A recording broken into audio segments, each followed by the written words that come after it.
They hadn't gotten started yet. They intended to be started, but it wasn't started yet. At that point, I volunteered to do orientations, and I've been doing them ever since. So if any of you want to stay this afternoon, don't volunteer to clean up. The last person who did that never got away from the kitchen area. Her kids finally had to come and get her. What happened then after I attended the orientation was I went to the CD training.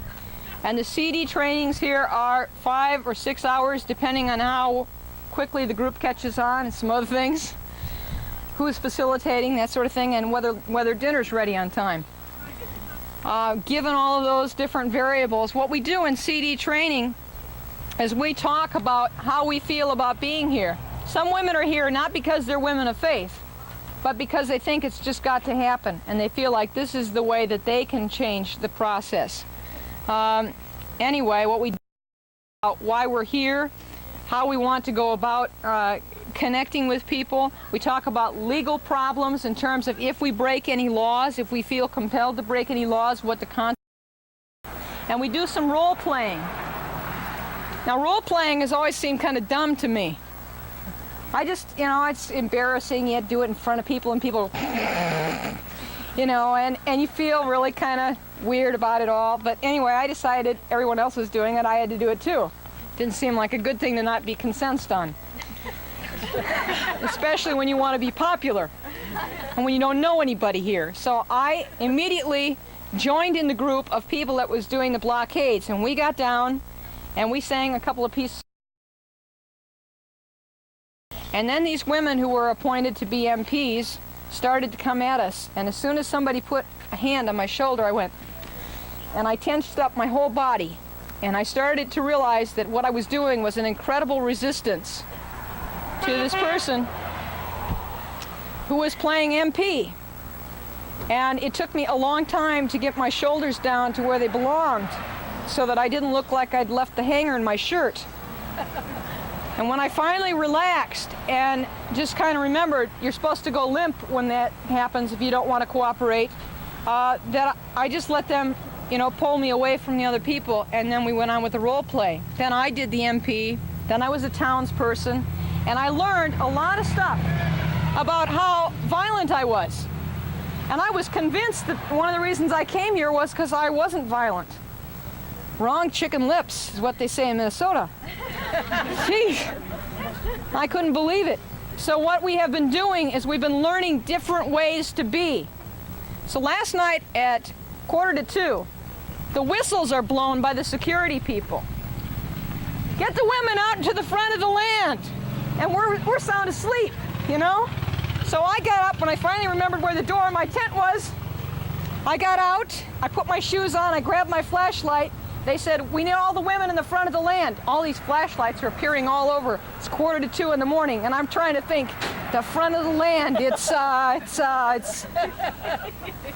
totally disoriented. And finally, by the time I started to head in the right direction, there came over the walkie-talkie. It's okay, go back to bed.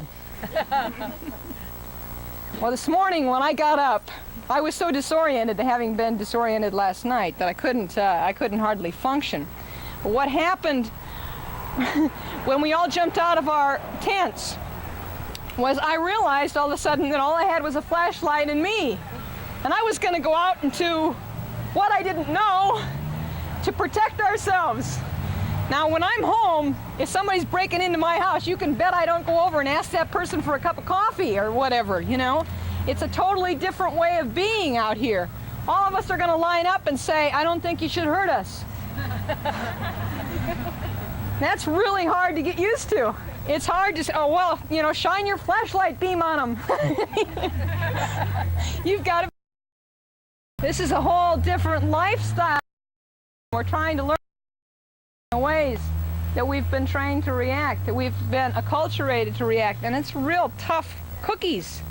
It's real hard stuff. So one of the things that we training, and we do these role plays, and we learn about that stuff, and we have a chance to ask each other questions and to find out what we're afraid of, and that sort of stuff. Now, for those of you who have never ever participated in an action, let me tell you what happened to me on the 4th of July. I walked in my first action here. I've done some stuff at home, but I didn't know what New York was like, you know? I thought everyone would talk different than me.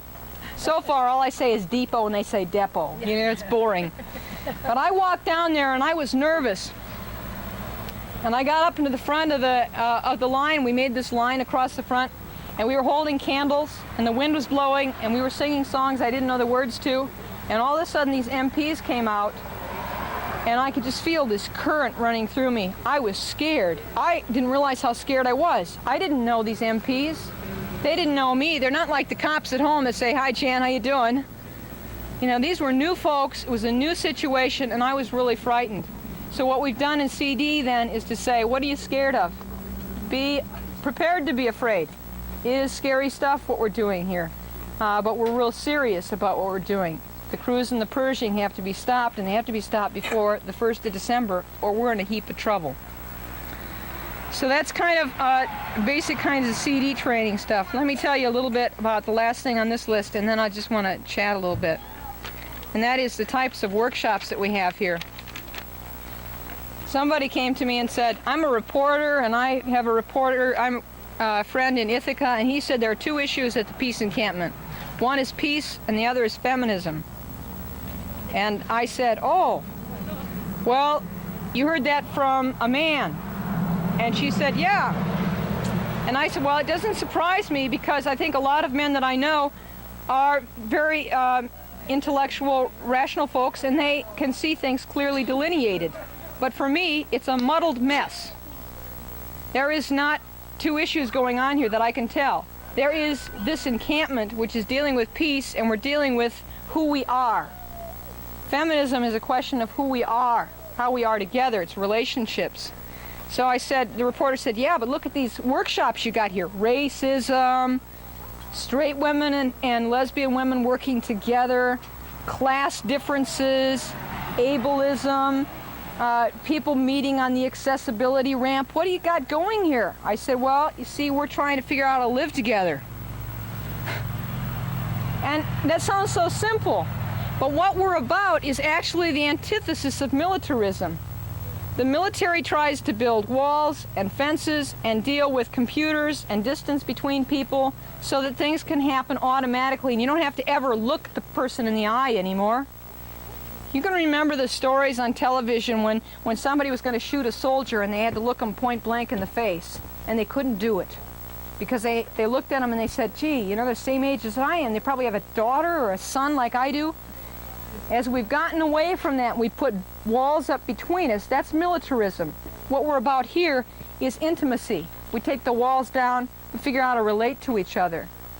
And that's been hard. One of the gifts, though, is that this is a women's only space. I say that, and I have to tell you, I've been here 6 weeks, and I just hunger for some of my male friends back in Minneapolis.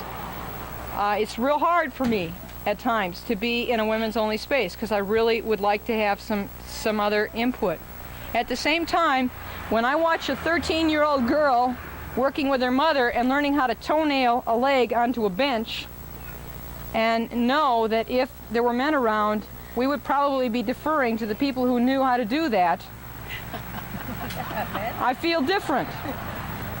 We had a dump truck came in with slate because we've got all these, you know, mud puddles and stuff when it rains. We had a dump truck come in with slate. They dumped it. The top went up. It hit one of our power lines.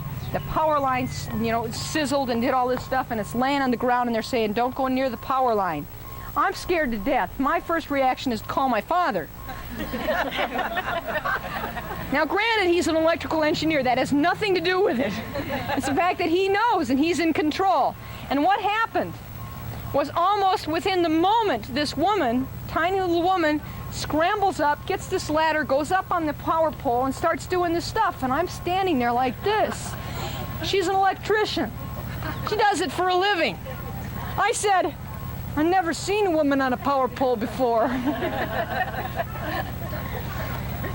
Those of us who have never seen this kind of stuff are changing how we are. We'll never again be the same. We built everything on this land. We've dug the ditches. Women that I see here don't even know how to hold a pickaxe. We have pickaxe 101 here. We have wood sawing 101. It's amazing. And so the women are learning all kinds of things they never learned before because they have to. There's no one to give the jobs to, and we keep teaching each other, and that's really an amazing kind of thing. So from my perspective, at least in some ways, it's really good that we're a women's only space because we're growing and we're getting to be more independent and more sure of ourselves. It's changing how we feel. I feel stronger having been here, having learned what toenailing is and some other things, than I ever did when I drove onto the land and hit the barricade. And I don't hit the barricade anymore at night either. I'm better at that too. So there are a number of things that are changing. And part of that is the workshops that we do, and part of it is the work that we do together as a community. So having rambled and rambled and rambled, let me just stop. I'm sure that you have some questions or some comments that you'd like to direct, and we can do that. Anything that anybody wants to say? Yeah. Yeah. This for the stopping nuclear missiles? Am I? Yeah, whole camp. Whole camp, yeah. Who in Russia is going to stop theirs?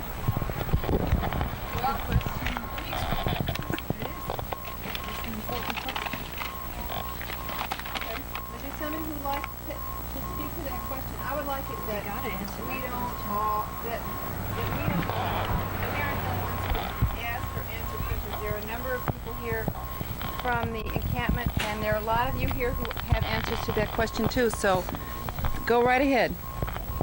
Who in Russia is doing the same thing as we are? Not very many people, because the Russian system doesn't permit people to do the kinds of things we're doing in the way we're doing them. However, because we in America, perhaps you can tell from my accent, my accent started off somewhere else. But I'll tell you, I am an American